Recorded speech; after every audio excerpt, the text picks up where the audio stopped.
ఇంకా రాష్ట్ర అధ్యక్షుడిని ప్రకటించలే. ఇవ్వల్ది వాళ్ళు చంద్రబాబు నాయుడు గారు ప్రకటించరు, ఇంకోరు ఆయన ప్రకటించరు, ఈయన చెప్తే వచ్చిందంటే కాదు. రాష్ట్ర అధ్యక్షుడిని అధిష్టానము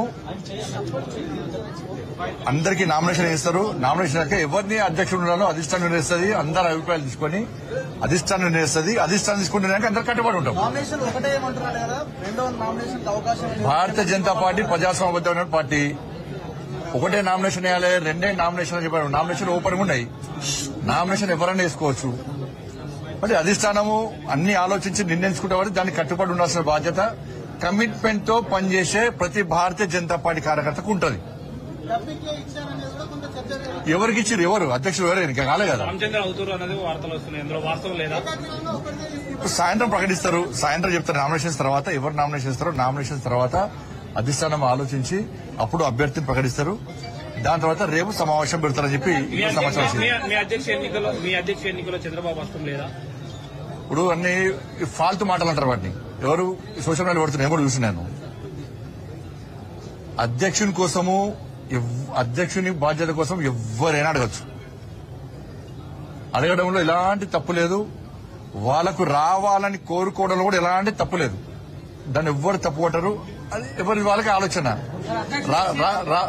రావాలని కోరుకోవడం తప్పేం లేదు. కానీ చివరికి ఏమైతుంది? చివరకు అధిష్టానం నిర్ణయించిన వ్యక్తికి, అధిష్టానం ఆలోచించిన వ్యక్తికి, ఎందుకంటే అధిష్టానం అన్ని ఆలోచిస్తుంది దేని ద్వారా పార్టీకి లబ్ధి పొందది. అట్లా ఒక అభ్యర్థిని ప్రకటించిన మాత్రాన మిగతా వాళ్ళు డమ్మి, మిగతా వాళ్ళతో ఏం కాదు. కాదు ఎవరితో ఏ పని అవుతుంది, ఎవరికి ఏ బాధ్యత తప్ప చెప్పాలనో అధిష్టానం నిర్ణయిస్తుంది. ఈ భారతీయ జనతా పార్టీ ఈ మధ్య కొత్తగా స్టార్ట్ అయింది. నాకు ఈ మధ్య కొత్తగా స్టార్ట్ అయింది. ఈ సోషల్ మీడియాలో ఉల్టా పోస్ట్ పెట్టి చూడు, లేకుంటే వేరే పార్టీలు చేస్తుంటారు అందరూ. చంద్రబాబు నాయుడు గారు లేకుంటే ఇంకో నాయకుడు చెప్తే అధ్యక్షుని పెట్టేటటువంటి పార్టీ భారతీయ జనతా పార్టీ కాదు.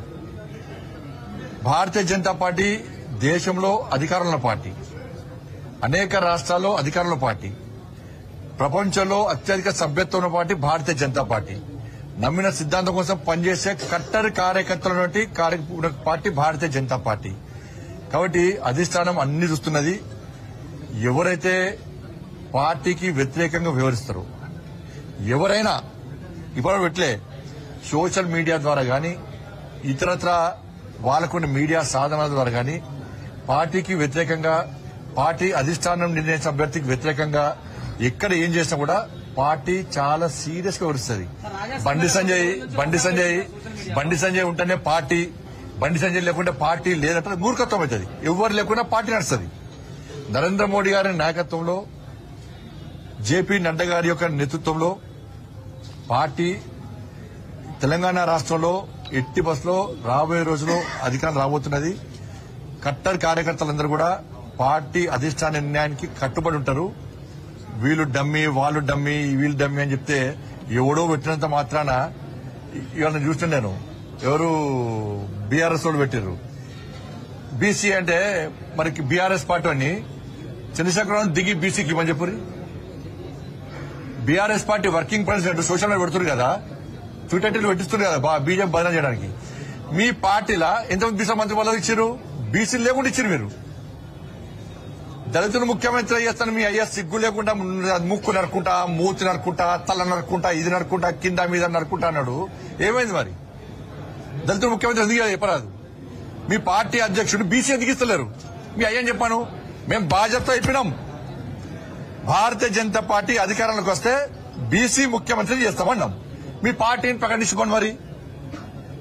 అరే అధికారిక పదవులు వేరు, పార్టీ వేరు. పార్టీని స్ట్రెంథన్ చేయడానికి, పార్టీ క్యాడర్ లోపల మంచి ఆలోచన కల్పించడానికి, పార్టీ పదవుల లోపల అనేక ఆలోచనలు సమీకరిస్తూ ఉంటారు.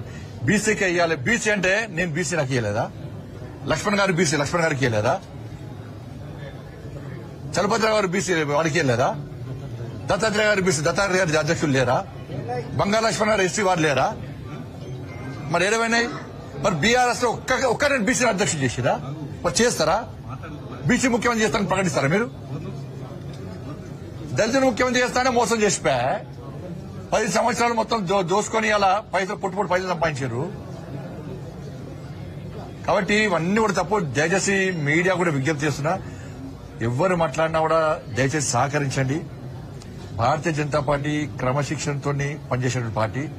అటువంటి పార్టీలో ఇలాంటివి రావడం మంచి పద్ధతి కాదు, మంచి పరిణామాలు కావు కూడా. అధిష్టానం చాలా సీరియస్ గా దృష్టి సారించింది. ఎవరైనా కూడా నేను మాట్లాడినా మీరు మాట్లాడినా ఎవరు మాట్లాడినా కూడా అది తప్పు అంటున్నా. ఎవరు మాట్లాడి ఇప్పటి వరకు మాట్లాడదని మాత్రమే కోరుకుంటున్నా.